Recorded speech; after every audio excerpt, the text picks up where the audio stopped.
servant who rode the Amtrak to the Senate office, whose wife Jill has spent years teaching at community colleges.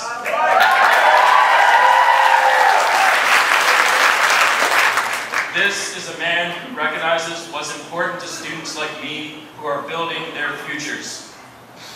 I proudly present to you the Vice President of the United States of America, Joe Biden.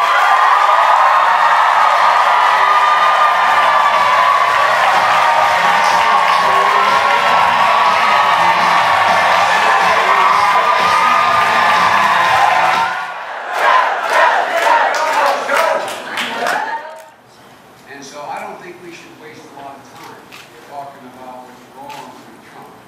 I think we should spend time talking about what's right with Hillary and what she did.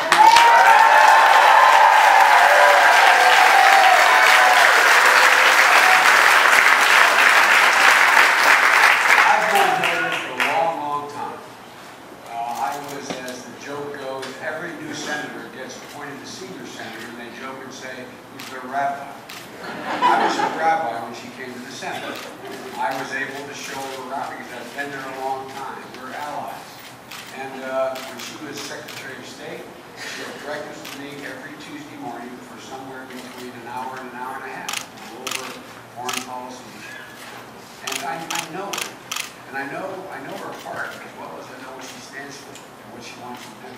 I am more optimistic about the prospects of America today than I've ever been, not because of Hillary, not because of Barack, not because of me, but I'm more optimistic about the position that America is in today any time in my life.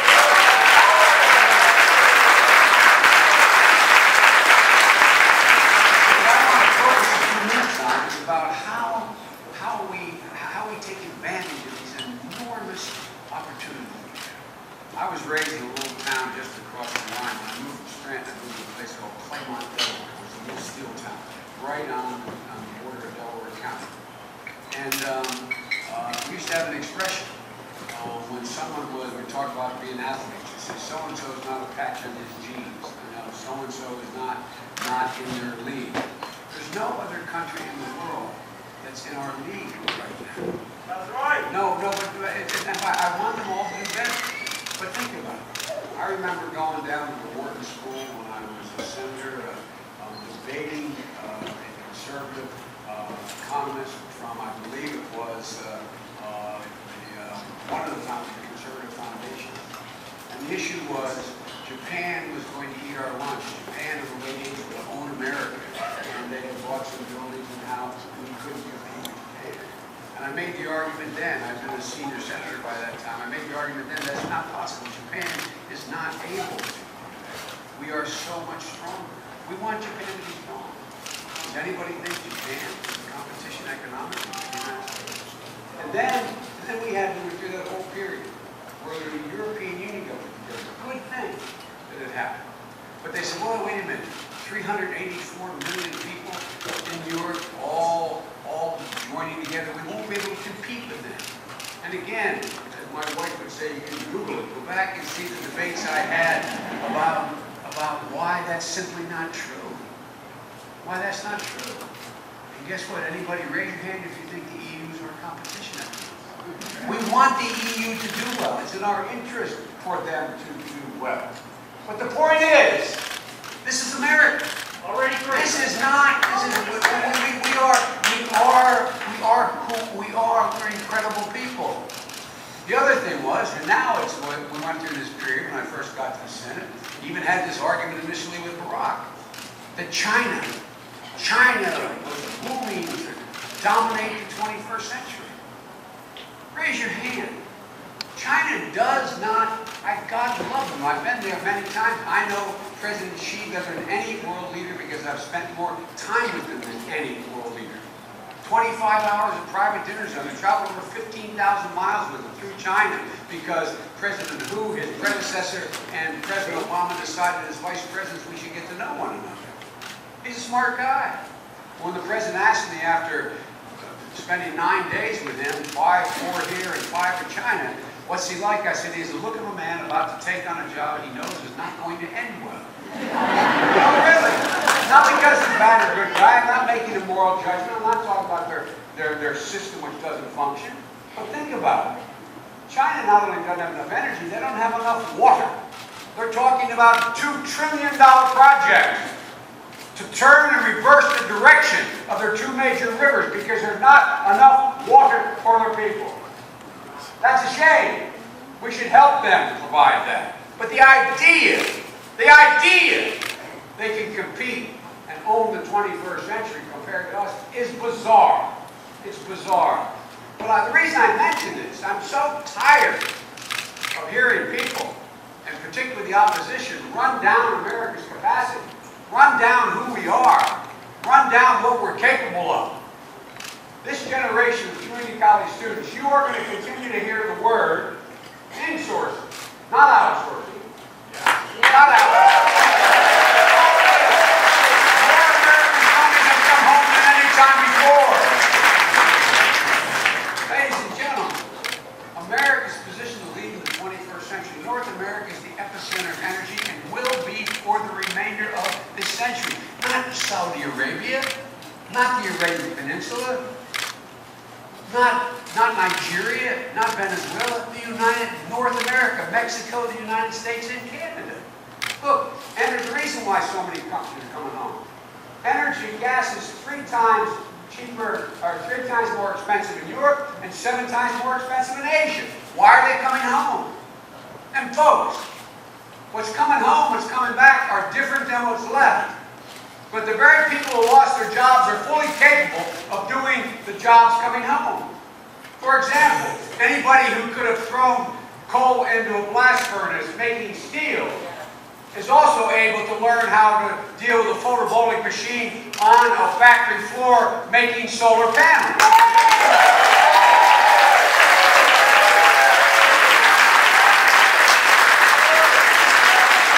The second thing is we have the best research universities in the world. In the world. Any product you can think of. I'm going to put this over here. Any product that you can think of that is a new technological breakthrough that wasn't made in America. Name me one. Name me one that's known internationally. Name me a single thing that didn't generate here in the United States. Why? Because we have the best research universities in the world. Combined, the rest of the world does not have as many as we have here. That's because of the most underestimated president in American history, in my view, is Dwight D. Eisenhower. During the Sputnik era, he put together what he called a group of 20 wise men. He called them wise people today. Okay? But here's the deal. They made a recommendation that said we have to invest considerably more in research and development. It should be in the federal government. He said, no. We'll do that, but we'll also invest in our universities. Think of the value added that is generated. Where does it come from? And by the way, we have another advantage. We have a constant stream of immigrants. And the reason why that's look at the product they brought. Look at the intellectual capacity that has been put into this. Take a tour with me of Silicon Valley. Take a tour of the I-23 corridor. Ladies and gentlemen, we have the most agile venture capitalist system in the world. I know Bernie was my good friend, don't like me saying that, but it's true. It's true. They're agile. And what do? They take risks on supporting startups. 4 out of 5 have failed, but then when they start up, they change the world. Ladies and gentlemen, we have a rule of law that protects intellectual property. You can go into court and have your disagreements adjudicated fairly. The world knows that. And we have the most productive workers in the world. That's not hyperbole. It's not Joe Biden, pro-union guy. It's a fact. Our workers are 3 times as productive as workers in Asia. That's why there's an outfit called A.T. Carney. Some of you who have economic classes probably study. A.T. Carney does a survey every year for the last 19 years. They go to the 300 largest industrialists in the world and say, where's the best place in the world to invest? By a margin larger than any time that survey has been taken. The last 3 years, the world is saying the United States of America. Folks, there's an outfit up in Cambridge that does research. They ask every single American business that has investments in China, what are your plans for next year? This February, the answer was, Mom, that 54% say we're coming home. We're coming home. And the reason we're coming home is because of all promising. Look, we've gone from economic crisis to recovery. We're on the cusp of resurgence like we haven't seen since the end of World War II. We know what to do. It's not rocket science. We know we have to have the best educated public in the world. We know we have to have the best infrastructure in the world. We know we have to have the best environment in the world. We know that's the thing that will nail down for the remainder of the century the promise and opportunity for the students here at this university. And we know how to do it. Well, look at the issues of this election. Climate change. Over the last 8 years, we've increased solar generation 30-fold. And tripled wind. And by the way, more people now work in the solar industry with good paying jobs than work at Microsoft, Facebook, every one of the major tech firms combined. Combined. Ladies and gentlemen, because of our leadership, American leadership, the world has rallied to sign an agreement that has the prospects of slowing and reversing global warming. Anybody wonders about global warming, living anywhere along the seacoast. Look at what's happening. Folks, Hillary's plan is that within the next 10 years, we'll power every single home in America with 500 million solar panels installed across American homes. That's going to happen. And that will change Europe. That will also change France. It will change millions of good-paying jobs. But folks, it will also change your burden of heating and cooling your home. What does Trump say about climate change? Here's the quote. Listen to this quote. He said it's a hoax created by and for the Chinese to make American manufacturing non-competitive. That's all malarkey.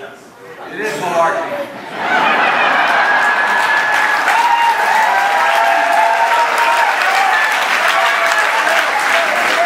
By the way, I made one contribution to the Webster's Dictionary in the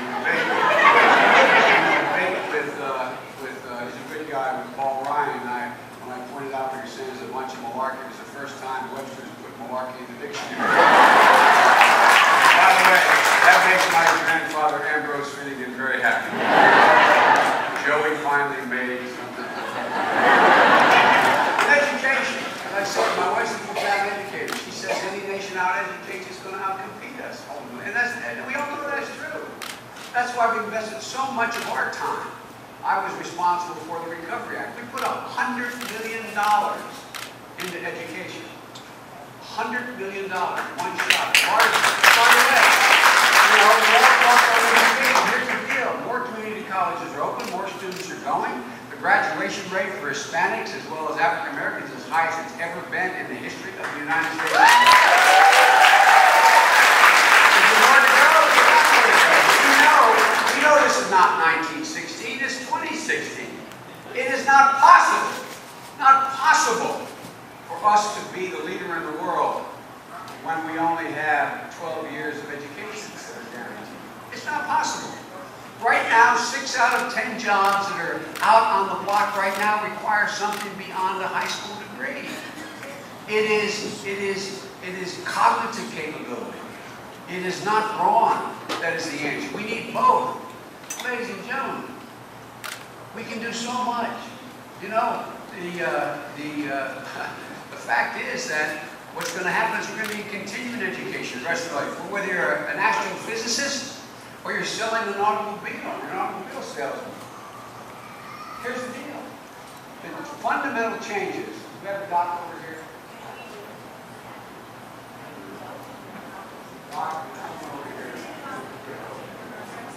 And so, look guys, here's where we are.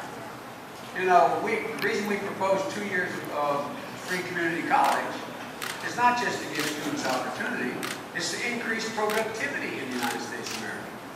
If all the studies show, if you have 9 million people in community college, instead of 6, that's what happened in full free, and able to go on to a 4-year college. You don't qualify unless the credits are transferable. Guess what? It increases the GDP by 0.2%. That's trillions of dollars over time. That's trillions of dollars over time. It costs a lot of money, though. It costs $6 billion a year. And the Republicans say, oh, there goes Biden again and Hillary, a big spender. Well, let me tell you how we pay for it. Right now, there are $1,300,000,000 a year in tax loopholes. When Reagan was president, it was under $800 billion.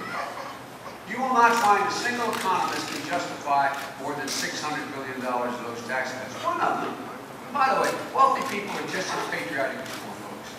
One of them is a thing called stepped-up basis. I'll just give you one example. Stepped-up basis means if you're wealthy and you buy a lot of stock, and it doubles in price, you have $1 million worth of stock, it goes to $2 million over the next several years, and you sell it, you pay a capital gains tax on the $1 million. But if on the way to sell the stock, God forbid you get hit by a truck, and you leave it to your daughter or your son pays nothing in taxes. It's called stepped-up basis. It affects 0.3% of the population, good people, who are already wealthy, and they don't need that extra tax rate. Just pay the capital gains. But here's the deal. Here's the deal. You know how much that deprives the Treasury every year? $17 billion a year.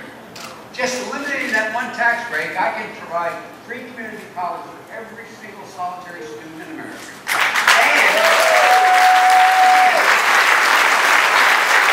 And we can reduce the deficit by another $11 billion. So look, I'm not going to go on, but here's the deal. Hillary knows what has to be done. We have to invest in making the climate more rational, produce jobs and consequences. We should be exporting billions of dollars worth of technology how to keep the planet green, just like we exported billions of dollars of technology of coal when my grandpa up in Scranton was doing that. Folks, we have the capacity to do it. That creates millions of jobs here. We know what does Trump do with education? Some of the students here, I'm not going to ask you to identify yourself, are here on Pell Grants. That's why they're able to make it. He cuts Pell Grants. He cuts Pell Grants. He cuts hundreds of millions of dollars over time out of the education budgets out there. Look, ladies and gentlemen, let's take one more example. There are hundreds of thousands of women not in the workforce today. Not because they're not fully capable or as well educated as men, but because if you live in the collar counties around Philadelphia or in Delaware, it's cost an average of $15,000 a year for 2 kids in childcare. $15,000 a year. So what do? We come along and say, look, we're going to give you a significant tax break because we want you in the job market. We want you to be able to afford to be. What is Trump? It's always a Republican answer. What you can do is you can go ahead and put away extra money tax-free. Well, if you have no money to put away, it doesn't help you.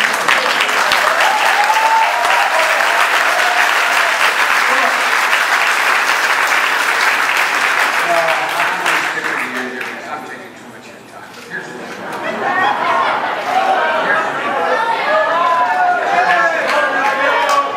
Everybody knows a couple of basic things.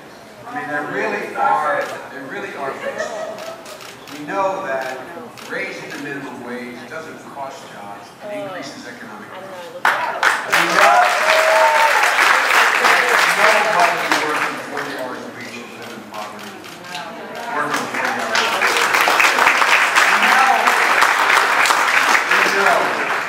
We know tax credits for education, all the things they want to do. You know, we know education is the answer. We know how to pay for it. Ladies and gentlemen, just take one look and I'll get out of your hair. Take a look at Trump. Trump has a tax plan which calls for the cut. And by the way, ask your economic professors. Ask any Republican who is knowledgeable on the economy. No, I mean sincerely. If they're at random level. He calls for cutting over $9.6 trillion in tax revenue. Now that requires over 10 years. That requires one of two things. Either you're going to increase the deficit $9.6 trillion, or you got to cut from the budget $9.6 trillion. or you got to generate $9.6 trillion in additional growth. Well, it offers nothing to demonstrate that you're going to grow the economy, because the things that grow the economy are having people in the workforce, on taxes, etc. So, here's what outside experts and the tax policy institutes, not progressive, not Joe Biden, the Democrat, here's what they say about his plan. In order for him to do this and balance the budget, you require him to cut everything else by 40%, including Social Security, Medicare. No, for real. And by the way, guess what these guys have voted for? Katie McGinty's opponent, who's a good guy, I like him, I get on well with him. But they voted for a budget that's passed the Republican House of Representatives now 5 times. What it does is voucherizes Social Security. I mean, privatizes Social Security and voucherizes Medicare. Well, that's a fancy way of saying you're going to get a whole hell of a lot less. And what is the thing we do to bring stability and certainty to people's lives? To make sure they know that what they put in, they can get out, what they will be able to live with dignity. And ladies and gentlemen, these guys, and by the way, his tax plan would average tax cut for anybody making over $1 million, and it says they're good folks, is $300,000 a year in addition. Now look, they need a lot, but the last thing they need is another tax cut. No, I'm not joking. And what it does, it increases taxes on over 8 million low to middle income people, 15 million children. They pay more. So folks, this is the same old, same old. We've been going through this since George W. Bush. What do we, I mean, they assuming we have induced amnesia? No, I really mean it. So look, I could talk about foreign policy, I'm not going to, but here's the deal. I got asked to be in a ticket by the president for several reasons, he said. And one of which was they voted on the ticket in Pennsylvania.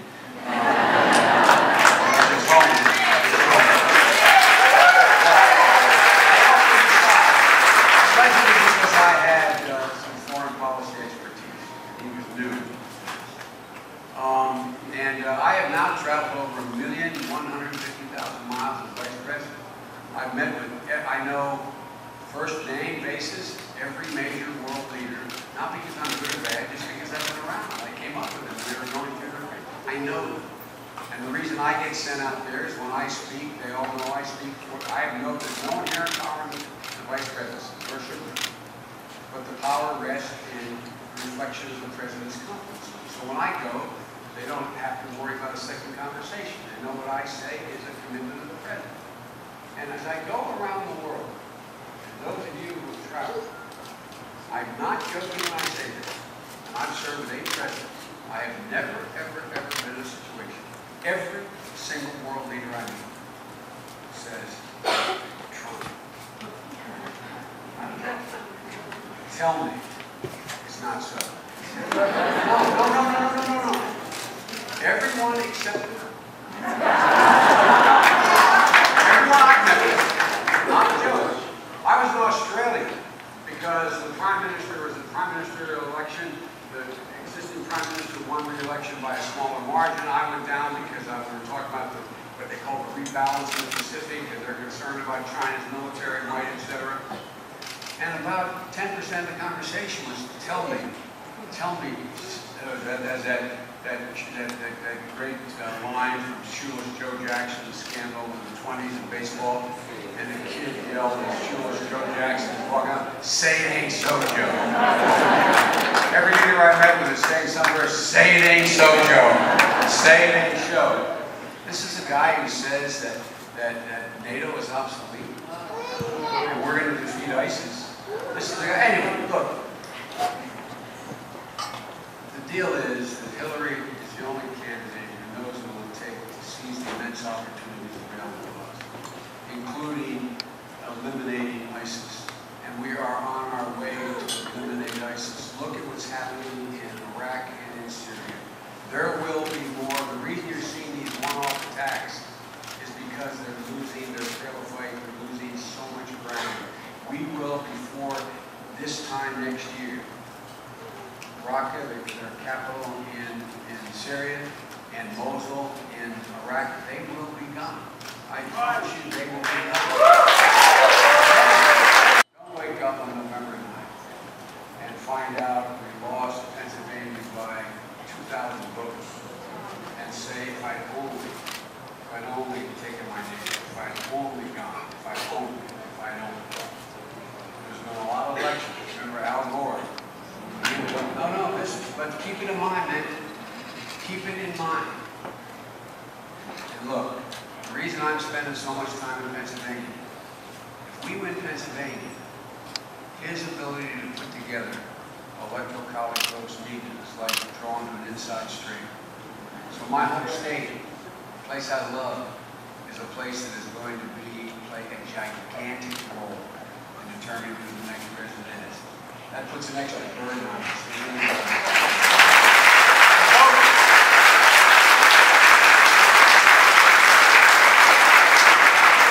reason I'm optimistic is A, I know her heart. B, everybody knows how smart she is. And C,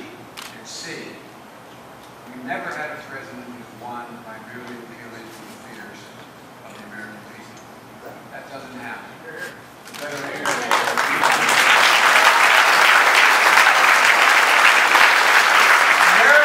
do not scare easy. We never bend, we never bow, we always and only rebound. That's who we are. We endure. We endure, we move forward. That's who we are as Americans. That's the history of this journey in America. And with the grace of God and the goodwill of the neighbors, as my grandpa would say, and you registering and voting, history will be written, the next chapter, by Hillary Rodham Clinton.